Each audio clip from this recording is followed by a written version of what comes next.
ಮುಂದಿನ ರಾಶಿ ತುಲಾರಾಶಿ. ತುಲಾರಾಶಿಯವರಿಗೆ 2024ರ ಗುರು ಸಂಚಾರ ಫಲಾಫಲ ನೋಡೋಕೆ ಹೋದಾಗ ಈ ರಾಶಿಯವರಿಗೆ ದುಸ್ಥಾನದಲ್ಲಿ, ಅಷ್ಟಮ ಸ್ಥಾನದಲ್ಲಿ ಗುರು ಸಂಚಾರ ಆಗ್ತಾ ಇದೆ. ಹಾಗೆಯೇ ಈ ರಾಶಿಯವರಿಗೆ 2, 12, 4ರ ದೃಷ್ಟಿ ಗುರು ಇರೋದ್ರಿಂದ 6 ಮತ್ತು 3ರ ಅಧಿಪತಿ ಆಗಿರೋದ್ರಿಂದ ಸ್ವಲ್ಪ ಸಾಲಬಾಧೆಗಳು ಕಾಡ್ತಕ್ಕಂಥದ್ದು, ಅಲ್ಪ ಅನಾರೋಗ್ಯ ಕಾಡ್ತಕ್ಕಂಥದ್ದು, ಸಣ್ಣ ಪುಟ್ಟ ಕಂಟಕಗಳು, ಒಂದ್ಸರಿ ಎಲ್ಲೋ ಒಂದು ಕಡೆ ಜಿಗುಪ್ಸೆ ಬಂದುಬಿಡೋದು, ಜೀವನನೇ ಸಾಕಪ್ಪ ಅಂತ ಅಂದ್ಕೊಳ್ಳೋ ಪರಿಸ್ಥಿತಿ ಕೂಡ ಬಂದರೂ ಕೂಡ ಈ ರಾಶಿಯವರಿಗೆ, ಯಾಕೆಂದರೆ ವೃಷಭ ರಾಶಿಯಲ್ಲಿ ನೇರವಾಗಿ ವೃಷಭ ರಾಶಿಯಲ್ಲಿಯೇ ಗುರು ಸ್ಥಿತನಾಗಿರ್ತಕ್ಕಂಥದ್ದಾಗಿದ್ದು ಅದರ ಅಧಿಪತಿ ತುಲಾರಾಶಿ ಅಧಿಪತಿ ಎರಡೂ ಕೂಡ ಶುಕ್ರನೇ ಆಗಿರೋದ್ರಿಂದ ಇವರಿಗೇನಾಗುತ್ತೆ, ಎಲ್ಲ ಕಷ್ಟಗಳು ಬಂದರೂ ಕೂಡ ನಿಭಾಯಿಸ್ಕೊಳ್ಳೋ ಶಕ್ತಿ ಬರುತ್ತೆ. ಆಹಾರ ಪದ್ಧತಿಯಲ್ಲಿ ಜಾಗೃತಿಯಾಗಿರಿ. ಹಾಗೆ ಆಕಸ್ಮಿಕ ಧನಲಾಭ ಇದೆ, ಆಸ್ತಿಯಿಂದ ಒಳ್ಳೆಯದಾಗುತ್ತೆ, ಹಳೆ ಬಾಕಿ ವಸೂಲಿ ಆಗುತ್ತೆ, ಪೂರ್ವಿಕರ ಆಸ್ತಿಯನ್ನು ಮಾರಾಟಕ್ಕೆ ಇಡ್ತೀರಾ, ಭೂಮಿಯಿಂದ ಶುಭ ಆಗ್ತಕ್ಕಂಥ ಯೋಗ.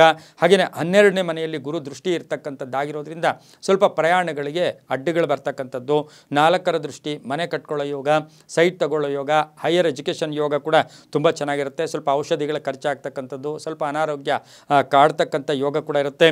ಹಾಗೆಯೇ 2ನೇ ಮನೆ ದೃಷ್ಟಿ ಅಂದರೆ ವೃಶ್ಚಿಕದ ದೃಷ್ಟಿ ಕೂಡ ಇರತಕ್ಕಂಥದ್ದಾಗಿರೋದ್ರಿಂದ ವಾಹನದ ವಿಷಯದಲ್ಲಿ ಸ್ವಲ್ಪ ಜಾಗ್ರತೆಯಾಗಿರಿ. ವ್ಯಾಪಾರದಲ್ಲಿ ಶುಭ ಆಗುತ್ತೆ, ಕೆಲಸ ಕಾರ್ಯಗಳಲ್ಲಿ ಒಳ್ಳೆಯದಾಗುತ್ತೆ. 75% ತುಂಬ ಚೆನ್ನಾಗೇ ಇರುತ್ತೆ.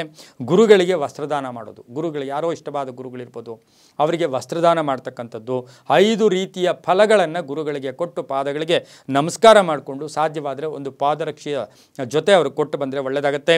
ತಮ್ಮ ಅದೃಷ್ಟ ಸಂಖ್ಯೆಗಳು 6 ಮತ್ತು 2 ಆಗಿರುತ್ತೆ. ಬಿಳಿ ಮತ್ತು ಕಪ್ಪು ಬಣ್ಣವನ್ನು ಉಪಯೋಗಿಸ್ಕೊಳ್ಳಿ.